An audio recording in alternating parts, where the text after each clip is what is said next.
Hello everybody and welcome to another episode of Mark's Monday Minutes in Portland Real Estate. It is Monday, May 15th. That's right, it is the middle of May. Can you believe that? The middle of May? It almost feels like the middle of summer, of course, with the 95 degrees yesterday. That's all right by my book. See this burn that I'm working on? It's not a tan, it's a burn because, it's me.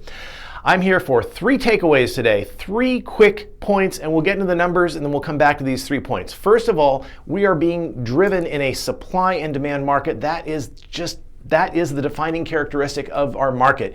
Supply is limited. We have a limited number of homes for sale. Second point, there are more buyers than available homes. And third point, this balance is not going to change anytime soon. I'll explain these as we get through the numbers. Let's work through the numbers quickly today. First of all, congratulations. We are finally back up above 3,000 homes for sale. The last time we were here was January 1st. That's right. The last time we had more than 3,000 homes for sale was January 1st when we started 2023. We are currently today at 3,079 homes available for sale. Now in the last week, 576 new homes have come to market.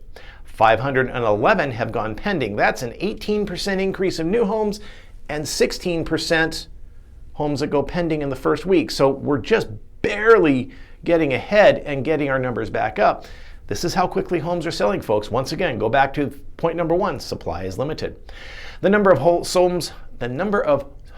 sold in the last week, 325. These were homes put in contract 45 days ago. They're finally closing. Now's the time when we're going to see these numbers continue to escalate. The number of homes with a price adjustment, interestingly enough, a home with a $99 adjustment in the last 45 days, 597. So we're still tracking it below 20%. Nationwide, we're over 30% of listings are having a price adjustment. Here in Portland, the homes are selling fast enough that frankly, sellers don't need to do those price adjustments unless they've been on the market for a long time and they're just truly old, stale bread.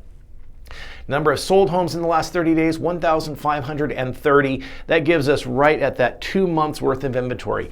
Yay, we're kind of just above 2 months, but again, if no new homes came on the market here by the middle of July, there would be nothing to sell, no one to buy. No one would know where to go. For the affordable garage homes, the 4-car garage homes, those above and below $1 million. 4-car garages, 115 homes on the market, 43 of which are under $1 million, which is good. These are more affordable. This number has been slowly building over the last 6 weeks. The number of new homes with a 4-car garage, 10 new homes this week, 7 of which were under $1 million. The number of pending homes, 11. Once again, 7 of those 11 were under $1 million. Gee, I'm thirsty for a Frosty Freeze or something right now. Anyway, 7-Eleven.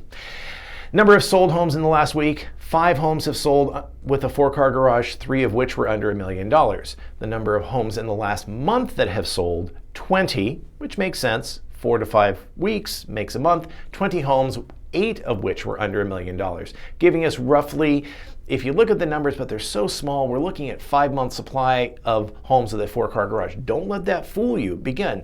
There's only 43 homes across the entire metro area that homes have a 4-car garage or larger that are under $1 million. So of those, now remember, I skipped that. We'll get to that. Let's get to those 3 takeaways. Again, this market is entirely being driven by supply and demand, and this is not going to change anytime soon. Supply is limited. There are very few sellers who are willing to sell their house unless they have to. And the only reason someone has to sell a house often is relocation, death, divorce. That's about it. Those are the 3 good solid ones. There's a 4th one, we used to call it the job, when you lose your job. But unemployment numbers don't look to be supporting that. So that's the first point. Seller inventory is limited. The supply of homes is limited. Second point, there are simply more buyers than available homes. The buyers right now clearly outweigh the sellers, as we're seeing. When I have 26 groups of buyers come through an open house, that tells me there's a lot of interest in the home. Buyers are continuing to buy homes regardless of where mortgage rates are, because they know that if the rates were to go up in the future, they're locked in at the current rate. And if they drop, they can just do like everyone else has done over the last 5 years. They can refinance down. So realistic buyers are still buying. Now, Third point, this balance will not change anytime soon. There is no discernible event or market conditions that are going to change to create an abrupt increase in the number of homes being sold, the inventory of homes. Even with numbers and predictions coming out of the government, there's nothing that sees a dramatic change. Maybe in 2024, but that's an election year, and I suspect they'll do what they can to still keep the economy moving along at a steady pace. The reality is home prices are not falling today, and they're unlikely to fall tomorrow either. Now, what will go up tomorrow is probably the temperature. Maybe it'll sit the same, but home prices are just going to be like the temperature. Right now, they're just going to cruise along, active, involved, and unless you have to go out and go run a marathon, I suggest you sit back, relax, and just chill. It's a good suggestion on a day when it's so warm. All right, that's it for this week's Mark's Monday Minutes. Hope you have yourselves a wonderful week. I'll be back next week for yet another episode. Have a great week.